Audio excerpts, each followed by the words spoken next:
예수님의 사랑으로, 예수님의 이름으로 여러분들을 사랑하고 축복합니다. 아멘. 예수 그리스도는 어제나 오늘이나 영원토록 동일하심을 믿습니다. 그 동일하신 예수님의 사랑과 은혜가 오늘도 우리와 함께 하심을 또한 믿습니다.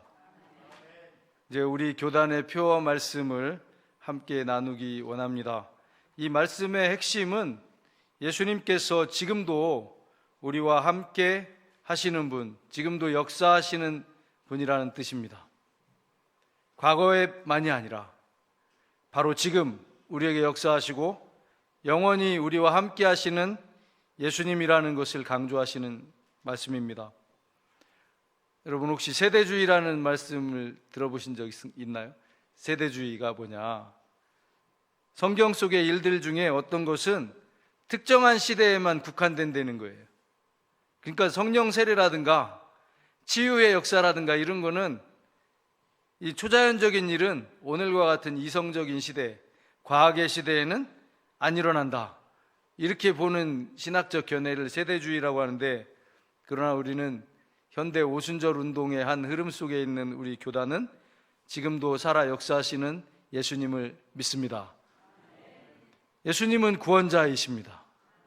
예수님은 성령의 세례를 주시는 분이십니다. 예수님은 치유하시는 위대한 의사이십니다. 예수님은 다시 오실 왕이십니다. 이미 많이 아시겠지만 현대 오순절 운동이라고 하는 것은 1900년에 딱 1900년에 미국 캔자스 주라는 곳에 토페카에서 시작되었습니다. 찰스 파람이라는 목사님께서 세우신 베델 신학교라고 하는 조그만한 신학교가 있었는데요.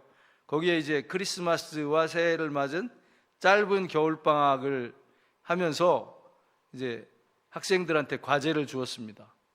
뭐냐면 사도행전에 나오는 그 성령의 역사를 지금 우리 시대에도 경험할 수 있는지 한번 기도해 봐라. 이제 그렇게 하고 개학한 뒤에 우리가 다시 수업을 하자.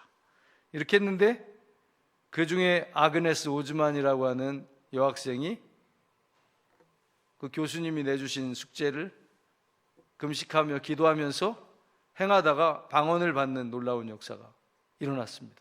그리고 개학을 하고 나서 자기가 방언을 경험한 것을 고백했고, 이때부터 이제 오순절 운동이 시작됐는데 LA에 있는 아주사 거리에서 윌리엄 시무어 목사님의 부흥 운동으로 이어진 것입니다. 그 과정에서 이제 우리 교단이 속한 포스퀘어 교단도 생겨났고, 그리고 그것이 이제 전 세계적인 부흥 운동이 동시대적으로 일어나서 우리나라에서 원산 대부흥 운동, 평양 대부흥 운동도 바로 그 무렵 1900년대 초반이었습니다. 그런데 오늘 저는 이 본문 말씀을 조금은 다른 관점에서 한번 묵상해 보았습니다. 그럼 예수 그리스도께서 어제나 오늘이나 영원토록 동일하시다고 하는 이 말씀은 누구를 위한 말씀인가? 예수님 자신을 위한 것인가? 아니면 세상을 살아가고 있는 우리들을 위한 것인가? 구원을 베푸시고 성령 세례를 주시고 치유의 역사를 행하시는 예수님은 당신 자신을 위해서 그런 일을 하시는 것이 아닙니다. 예수님에게는 구원이 필요가 없어요. 예수님은 치료받으실 일이 없어요. 그렇잖아요. 예수님이 성령 세례 받으실 일이 없어요. 예수님 그 자체로 능력이시고 그 자체로 구원을 행하시는 분이시고 하기 때문에, 그러면 왜 예수님은 어제나 오늘이나 영원토록 동일하시면서 구원을 행하시고 성령 세례를 주시고 치유의 능력을 행하시냐? 바로 지금 우리에게 그 구원이 필요하기 때문입니다. 바로 그 치유의 능력이 우리에게 필요하기 때문입니다. 성령 세례를 받아야 성령의 능력을 가지고 이 땅에서 하나님의 사람답게 살 수 있기 때문입니다. 또 우리가 예수님의 치유하심을 받아야 하기 때문입니다. 사실 예수님은 십자가 위에서 이미 선포하셨습니다. 당신의 사역은 완성되었다고, 다 이루었다고. 그 원어로 테텔레스타이라 하거든요. 근데 입장을 바꿔서 우리가 예수님이라면 어떠실 것 같아요? 그때까지 이제 이미 다 완성됐는데 이미 하신 사역만으로도 충분하잖아요. 고생 많이 하셨잖아요. 십자가 지셨고. 그러니까 이제 그만하면 됐고, 이제 나의 일은 끝났고, 이제 세상이라면은 지긋지긋하고 돌아보기도 싫다. 그럴 수도 있다는 생각이 들거든요. 우리가 만약 예수님이라면은 그런 생각 하실 만도 하잖아요. 왜냐하면 메시아로 자기 땅에 왔는데 자기 백성들이 영접하지 않았어요. 예수님을. 제자들을 세워서 가르쳤는데 배신하고 뿔뿔이 흩어졌어요. 기적도 베풀고 먹을 것도 주고 병든 자도 고쳐줬는데 그 군중들이 예수님에게 행한 일은 십자가였습니다. 여러분이나 저 같으면 다시 쳐다보고 싶으시겠어요? 그 세상이? 하나님이 시키셨으니까 하기는 했는데 이제 다 끝났고 이제 다 했으니까 더는 못한다. 이렇게 하실 것 같지 않으십니까, 여러분? 여러분, 예수님이라면 세상이 좋으시겠어요? 죄 지은 일도 없는데 억지로 끌어다가 십자가에 못 박은 사람들을 무슨 정이 있어가지고 쳐다보고 제자들이라고 세워놨는데 다 예수님 모른다고 하지, 은 30냥에 팔아먹지. 근데 오늘 본문의 말씀처럼 예수님은 여전히 우리를 사랑하시는 줄로 믿습니다. 우리와 함께 하시고 우리를 향한 관심을 거두지 않고 계십니다. 구원을 베푸시고 성령의 세례를 주시고 치유의 능력으로 함께 하시는 예수님인 줄 믿습니다. 그리고 마침내 우리를 위해 다시 오실 재림의 왕이신 줄로 믿습니다. 왜 그렇게 하십니까? 그것은 우리가 오늘도 예수님의 사랑이 아니면, 그분의 은혜가 아니면, 그분의 능력과 치유가 아니면 살 수가 없기 때문입니다. 다시 오시는 예수님과 천국의 소망이 아니면 믿음으로 세상을 이겨낼 수 없기 때문입니다. 예수님이 어제나 오늘이나 영원토록 동일하신 이유는 바로 세상을 살고 있는 우리들 때문인 줄로 믿습니다. 지난주 토요일에 교육부 목회자 회의를 했는데 거기에서 이제 모 부서가 이제 필요한 사항들을 이야기하는데 빔 프로젝트 렌즈가 오래돼 가지고 좀 바꿨으면 좋겠다, 그런 의견이 나왔습니다. 근데 거기서 상의하는 과정 속에서 렌즈 바꾸는 값이 만만치 않기 때문에 차라리 새로 사는 게 좋을 수도 있다, 좀 잘 좀 알아봐라, 이런 이야기가 나왔는데 말씀을 준비하는데 그 회의 했던 생각이 딱 나더라고요. 왜냐하면 하나님 입장에서 사람들이 사는 세상을 보니 고쳐 쓰느니 새로 세상을 하나 만드는 게 낫지 않을까. 왜냐하면 너무 오랜 시간 하나님이 얼마나 큰 수고를 하셨어요. 선지자들을 보내지, 독생자 예수님을 보내지, 성령님을 보냈는데도 여전히 세상은 죄 가운데 있고 타락하고 하나님께로 돌아오지 않고 있거든요. 그러나 하나님은 여전히 우리를 사랑하십니다. 세상을 사랑하십니다. 제가 정말 철들고 나서 가장 이해가 안 된 말씀이 요한복음 3장 16절이었거든요. 제가 10살 때 이제 친구의 전도를 받아서 몇 번 말씀드렸는데 이제 교회 학교를 다녔어요. 동네에 있는. 그때부터 들은 말씀이 요한복음 3장 16절이잖아요. 찬양도 있고. 근데 이제 군대를 가고 나이가 25이 넘고 남자로서 이제 사회인으로서 살아가다 보니까 세상을 조금씩 알아가잖아요. 근데 이건 사랑할 수 있는 곳이 아니에요. 세상이라는 데는. 만약에 하나님이 세상 가운데 있는 하나님의 사람만 사랑한다고 했으면 이해가 됐을 것 같아요. 근데 하나님이 세상을 사랑하시는. 근데 그 세상이 어떤 세상이냐면 죄 많은 세상이에요. 악한 세상이에요. 불의한 세상이에요. 근데 더 놀라운 것은 뭐냐? 그럼 그 세상과 내가 구별되어 있냐? 그렇지 않아요. 그 불의한 세상 한복판에 제가 있고 저도 악을 행하고 죄 짓는 인간이더라. 근데 그 악한 세상을 위해서 하나님이 적선하신 게 아니고 자선을 베푼 게 아니라 당신이 사랑하시는 하나밖에 없는 외아들을 내어주셨다. 그게 하나님의 사랑이다. 그래서 그 사랑을 믿으면 하나님의 자녀가 되는 권세를 준다. 영생을 얻게 한다. 멸망하지 않게 한다. 너무나 놀라운 말씀이었어요.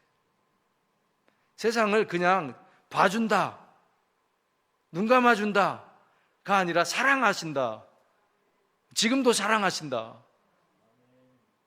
그러니까 예수 그리스도가 어제나 오늘이나 영원토록 동일하신 이유는 지금도 세상이 변하지 않고 있는데 그래도 여전히 사랑하시기 때문에 여전히 큰 관심을 가지고 계시고 구원을 행하시고 하는 것인 줄로 믿습니다.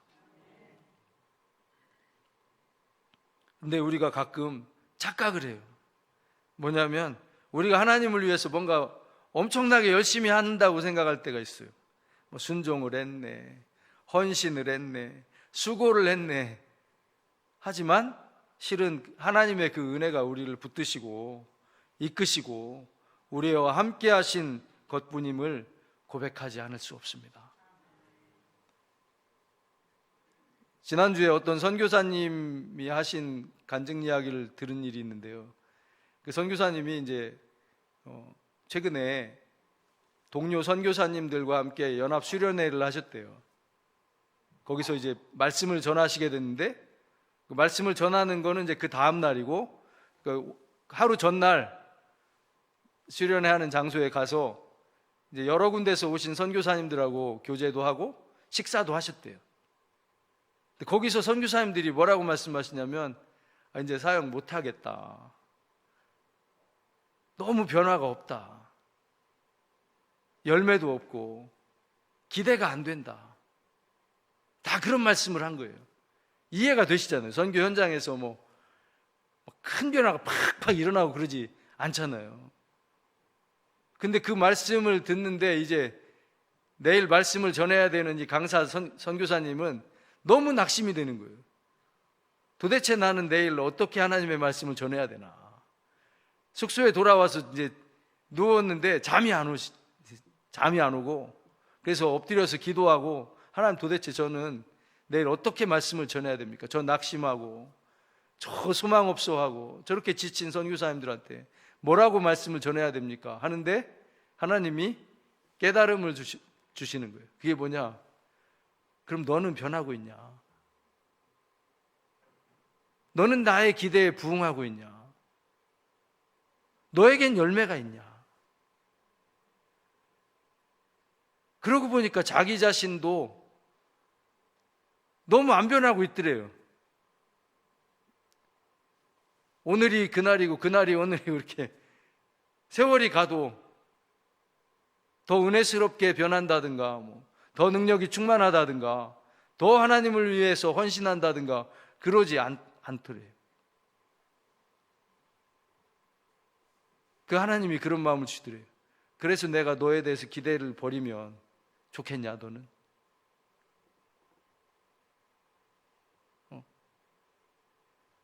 어쩜 그렇게 안 변하냐? 질렸다 이제. 내가 너 쳐다보는 것도 지겹다. 나는 이제 널 포기한다. 너랑 사역 안 하겠다. 이러면은 넌 어떡할래? 그러면서 버리지 않으시는 하나님, 포기하지 않는 하나님, 여전히 기대하시고 여전히 소망을 가지시고 여전히 기다려주시는 그 하나님의 사랑이 느껴졌대요.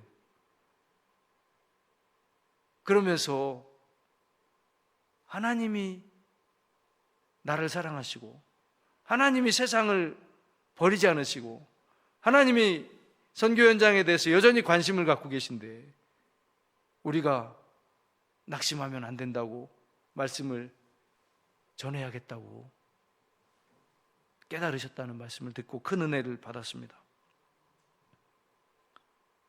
여러분들은 지치신 일이 없으십니까? 열심히 한다고 하는데 통 변화되지 않아서 낙심하지 않으십니까? 근데 하나님 입장에서 보면 바로 우리 자신이 그렇습니다. 저 자신이 그렇습니다. 별로 기대가 안 되고 열매도 없는 바로 그 사람이 바로 저라는 것을 부인할 수가 없습니다. 그래도 하나님은 여전히 우리와 함께 하시고 그 가운데 저도 있고 부족한 저에게도 함께 하시는 그 하나님을 찬양합니다.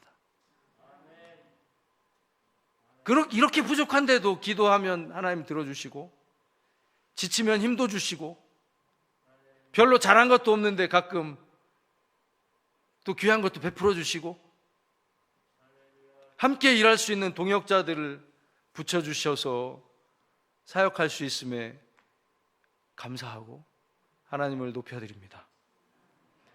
저도 역시 마찬가지입니다. 고등부 사역을 맡아서 뭐 이렇게도 해보고 저렇게도 해보는데 또 신통치 않아요. 더군다나 코로나 상황이기 때문에 아이들이 믿는 집 애들도 잘 안 올 때도 있어요. 우리 교회 다니시는 집사님 자제도 지금 잘 안 나오고, 그런데 억지로 나오라고 할 수가 없어요. 왜냐, 지금 상황이 워낙 위중하니까. 교목으로서 학교를 섬기는 일도 그래요. 왜냐하면 갈수록 세상이 교회나 기독교를 바라보는 시선이 너무나 부정적이죠. 학생들도 그렇고 학부모들도 그렇거든요. 그러니까 전 같으면 그냥 과감하게 할 일도 지금은 다 이렇게 상황을 봐야 돼요. 교육청 눈치도 봐야 되고, 교육 당국자들도 종교적인 색채 너무 강하면 안 되는데요, 이렇게 한다고요. YMT도 어떻게 하면 다시 해볼까 하면 이국리 저국리 해보는데 쉽지 않습니다. 그런데 사랑하는 성도 여러분, 소망은 우리 자신에게 있지 않은 줄 믿습니다. 우리와 함께 하시는 예수 그리스도께 소망이 있습니다. 그 예수님을 붙들기 원합니다. 우리를 구원하시고 성령의 세례 주시고 능력 주시고 우리의 모든 상처와 아픔과 질병을 치유하시고 마침내 다시 오실 그 예수님, 지금도 변함없이 우리를 떠나지 않으시는 그 예수님을 바라보기 원합니다. 그분의 인내와 그분의 기다리심이 우리를 붙들고 계십니다. 다시 힘을 내기 원합니다. 다시 기도하기 원합니다. 시선이라는 찬양이 있는데요, 여러분들도 잘 아시리라고 믿는데, 내게로부터 눈을 들어 주를 보기 시작할 때 주의 일을 보겠네. 내 작은 마음 돌이키사 하늘의 꿈꾸게 하네.